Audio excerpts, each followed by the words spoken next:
नमस्कार दोस्तों, achievement education park YouTube channel पर आपका स्वागत है। अगर आपने इस चैनल को अब तक सब्सक्राइब नहीं किया है तो प्लीज़ सब्सक्राइब कर लें। और आइए हम वीडियो की शुरुआत करते हैं। और आज की वीडियो में हम देखेंगे अल्बेडो, जिसे हिंदी में धवलता भी कहते हैं।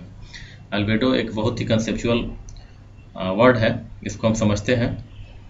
तो ये कहते किसे हैं अल्बेडो?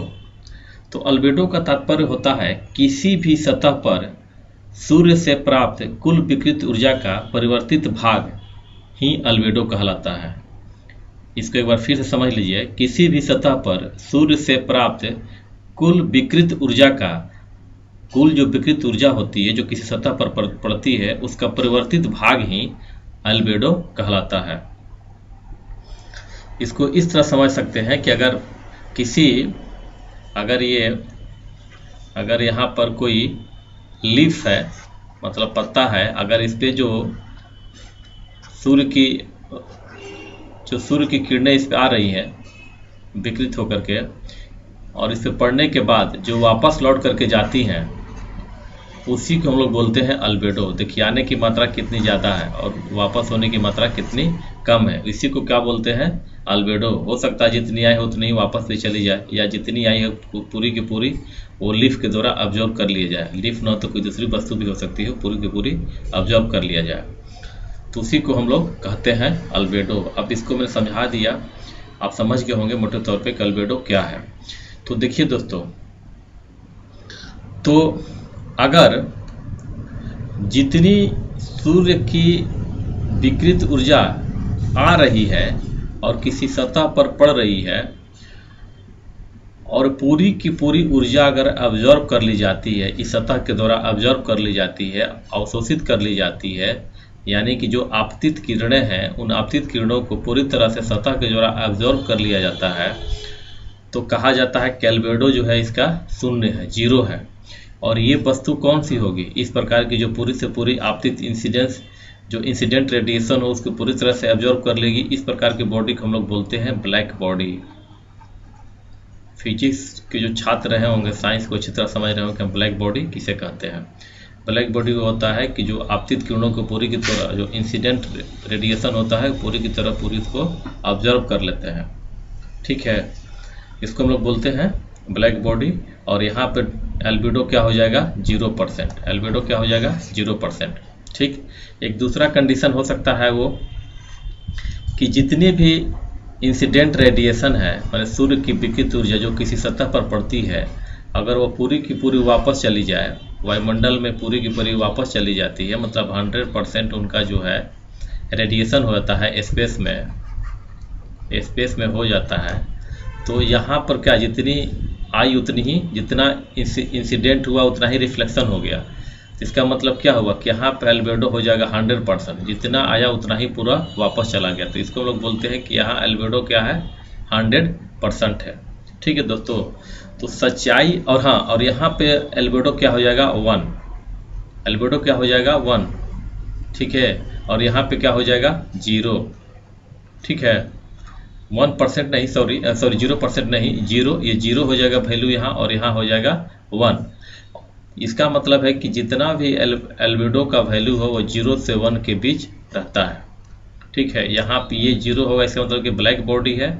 अगर 1 है तो इसका मतलब कि सरफेस से जितनी किरणें आ रही है पूरी की पूरा वापस स्पेस में चली जा रही है। लेकिन ये एक आइडियल कंडीशन है। इस प्रकार का कंडीशन जो होता है वो आइडियल कंडीशन होता है, और ये वास्तव में देखने को नहीं मिलता। ये थ्योरेटिकल है, अप्लाइड में ऐसा नहीं होता है।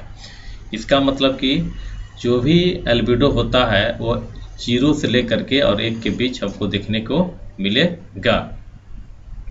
तो आइए दोस्तों, हम अब टॉपिक की आगे शुरुआत करते हैं अल्बेडो के बारे में। इतना बोलने के बाद, समझाने के बाद, एक बार मैं फिर से डेफिनेशन को बता देना चाहूँगा, चूँकि अल्बेडो में लोगों को दिक्कत होती है। तो अब अल्बेडो किस प्रकार से कहेंगे कि किसी भी सतह पर सूर्य से प्राप्त कुल विकृत ऊर्जा का परिवर्तित भाग ही अल्बेडो है। जितना आ रहा है उसका कितना भाग वापस जाता है वही अल्बेडो है। ठीक है दोस्तों, अब हम आते हैं, आगे बढ़ते हैं इस टॉपिक पर। देखिए अल्बेडो, हाई अल्बेडो और लो अल्बेडो। तो लो अल्बेडो से तात्पर्य ये हुआ कि जितना इंसिडेंट हो रहा है, जितना इंसिडेंट हो रहा है किसी सरफेस पर, उसका बहुत कम मात्रा वापस स्पेस में जा रहा है, उसको हम लोग बोलते हैं लो एल्बेडो। और दूसरा होता है जिसे हम कहते हैं हाई एल्बेडो। हाई एल्बेडो का मतलब होता है कि जितनी किरणें मतलब कि आ रही है, इंसिडेंट हो रही है, उसका अधिकतम भाग जो है पुनः स्पेस में वापस चला जाता है, उसको हम लोग बोलते हैं high albedo.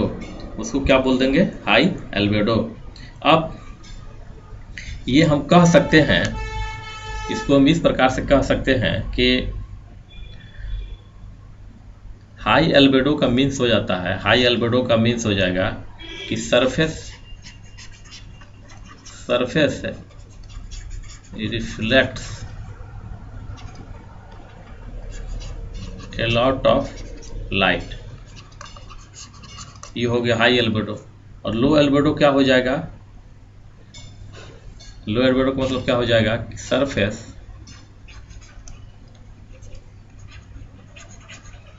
Reflects very little light, very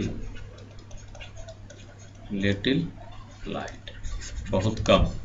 ये इसका मतलब यही हुआ जो कि आपको ये चीज़ से डायग्राम से भी समझ में आ रही है बात, तो आपको आसानी से। अब ये हो गया हाई एल्बेडो और लो एल्बेडो किसे कहते हैं। आइए अब हम यहाँ देखते हैं कि जो हमारा अर्थ सरफेस है, यानी जो क्रस्ट है, क्रस्ट का ऊपरी भाग है, उस पर जो विभिन्न घटक मौजूद है, कंपोनेंट मौजूद है, उन विभिन्न कंपोनेंटों का एल्बेडो क्या क्या है। देखिए, ये जो है, जो हमारा एक्सपोज्ड ग्राउंड जो होता है, उभरा हुआ भाग जिसे सॉइल भी कहते हैं, वहाँ का एल्बेडो जो है 5 से 30% के बीच है, 5 to 30%। जो फॉरेस्ट है, फॉरेस्ट का एल्बेडो जो है वो 5 to 20% है। सैंड है, सैंड का एल्बेडो जो है 20 to 40% है। ओशन जो है, ओशन का एल्बेडो जो है 5 to 10% है। ग्रासलैंड और क्रॉप्स जो है उनका एल्बेडो जो है 10 से 25%, 10 to 25% है। बेयर आइस है, उसका एल्बेडो 50% है। बेयर आइस का मतलब होता है कि ऐसा आइस जो कि स्नो से कवर्ड नहीं है, उसको हम लोग बोलते हैं बेयर आइस। तो यहाँ पर जो है वो 50% है। और स्नो से कवर्ड जो आइस होता है उसका एल्बेडो जो होता है वो 90% तक पहुँच जाता है। जो स्नो कवर्ड आइस होते हैं उसका एल्बेडो 90%, और जो बेयर आइस होते हैं उसका 50%, 40%, 60% के बीच रहता है। तो यहाँ पे बेयर आइस को दिखाया गया 50%। और जो सी आइस है, जिसे हम आइसबर्ग समझ सकते हैं, आइसबर्ग जो होते हैं, सी आइस, उनका जो एल्बेडो होता है वो होता है 60%। अब ये देखिए दोस्तों, जिस प्रकार से पॉल्यूशन हो रहा है, जिस प्रकार से इंक्रोचमेंट हो रहा है लैंड का, इस सब का एल्बेडो पर क्या प्रभाव पड़ता है, और ये एल्बेडो जो है ग्लोबल वार्मिंग को किस प्रकार से या आइस एज को कैसे प्रभावित करता है। तो आइए हम देखते हैं कि किस प्रकार से ग्लोबल वार्मिंग को ये प्रभावित करता है या ग्लोबल कूलिंग को। अगर सॉइल है, जो एक्सपोज्ड ग्राउंड है या सॉइल है, अगर उस एरिया का इंक्रोचमेंट होता है, सेटलमेंट बनता है, तो वहाँ से रिफ्लेक्शन क्या होता है, धीरे धीरे कम हो जाएगा। और जब रिफ्लेक्शन कम हो जाएगा तो क्या हो जाएगा, ग्लोबल वार्मिंग शुरू हो जाएगा। ठीक है, लेकिन अब ये इस पर निर्भर करता है कि वो कच्चा मकान है, पक्का मकान है, डेंटिंग है कि नहीं है, इन सब बातों पर भी ये सारी चीज़ें निर्भर करती है। ठीक है, अब आते हैं फॉरेस्ट पर। फॉरेस्ट जो है, हम जिस प्रकार से डिफॉरेस्टेशन हो रहा है, डिफॉरेस्टेशन होने के फलस्वरूप वहाँ पे कंस्ट्रक्शन का काम शुरू हो जा रहा है। कंस्ट्रक्शन का काम शुरू होता है तो ऐसी स्थिति में क्या होता है कि जो इंसिडेंट है, आपतित किरणें हैं, उनका पूरी तरह से रिफ्लेक्शन नहीं हो पाता, जिसके कारण कि ग्लोबल वार्मिंग होने लगता है। सैंड है, डेजर्टिफिकेशन हमारे यहाँ भी बढ़ रहा है। तो डेजर्टिफिकेशन बढ़ने से क्या हो जाएगा, एल्बेडो तो बढ़ जाएगा, मतलब कि कूलिंग की संभावना रहेगी। उसमें समय क्या होगा, कूलिंग होने लगेगा। लेकिन ये निर्भर करता है कि बाकी कंपोनेंट का भी ध्यान रखना होगा, क्योंकि हम जानते हैं कि जो डेजर्ट वाले इलाके होते हैं वहाँ पे कूलिंग भी बहुत ज़्यादा होता है, रिफ्लेक्शन वहाँ लाइट का बहुत ज़्यादा होता है, रात में तापमान बहुत ज़्यादा गिर जाता है, तो वो अलग चीज़ हो जाएगा। लेकिन जो सैंड जो होते हैं वो लाइट को काफ़ी काफ़ी जो है रिफ्लेक्ट करते हैं, उसमें शाइनिंग होता है और वो उनका रिफ्लेक्शन बहुत ज़्यादा होता है, इसलिए डेजर्टिफिकेशन से जो है एल्बेडो बढ़ जाता है। ओशन है, ओशन का 5 to 10% है, लेकिन जिस प्रकार से ओशन पोल्यूशन बढ़ रहा है उस प्रकार से ये एल्बेडो भी क्या हो जाएगा, घट जाएगा। जो 10% है, 5 to 10% है, वो और कम हो जाएगा। ठीक है, ग्रासलैंड और क्रॉप्स है, तो ग्रासलैंड और क्रॉप्स का 10 to 20% ग्रासलैंड के एरिया तो हम लोग बढ़ाते जा रहे हैं, तो उससे तो ये ग्रासलैंड की स्थिति हमारे यहाँ ये ग्रासलैंड का क्रॉप्स का जो है एरिया लगभग कांस्टेंट है, कहीं कहीं पे बढ़ रहा है, कहीं कहीं घट रहा है। तो अगर जहाँ बढ़ रहा होगा वहाँ पे एल्बेडो क्या हो जाएगा, वो बढ़ जाएगा, और जहाँ पे घट रहा होगा वहाँ एल्बेडो घट जाएगा, ये देखना होगा। बेयर आइस है, तो बेयर आइस की स्थिति में ये है कि वहाँ पर एल्बेडो 50% होता है, लेकिन अगर वही स्नो कवर्ड हो जाएंगे तो 90% पहुँच जाएगा एल्बेडो, और आइसबर्ग का 60% है। तो आइसबर्ग चूँकि आप पहले की तुलना में आइसबर्ग कम होते चले गए हैं, इसलिए भी यहाँ भी एल्बेडो तुलनात्मक रूप से कम होता जा रहा है। किसी ईयर्स आइसबर्ग की मात्रा बढ़ जाती है, लेकिन धीरे धीरे ये मात्रा जो है आइसबर्ग की ओशन में कम होते जा रही है। तो ये हो जाता है हमारा धरातल के विभिन्न कंपोनेंट का किस प्रकार से एल्बेडो है। ठीक है, अब हम देखते हैं कि ग्लोबल वार्मिंग को थोड़ा सा हम डिटेल में समझते हैं कि एल्बेडो जो है ग्लोबल वार्मिंग को किस प्रकार से प्रभावित करता है। तो देखिए दोस्तों, जो आइस जो है, ये आइस अगर मेल्ट नहीं हुआ है, अगर ये मेल्ट नहीं हुआ है तो यहाँ पर 80% तक इसका 90% तक एल्बेडो होता है। इससे कितना एल्बेडो होता है, 90%। लेकिन जब ये मेल्ट कर जाता है तो क्या होने लगता है, इसका एल्बेडो घटने लगता है। क्या होगा कि एल्बेडो घटना पर जितना सूर्य की रोशनी प्राप्त होती है उसकी तुलना में कम ये वापस अंतरिक्ष में भेजता है, जब बर्फ जो है पानी में बदल जाता है।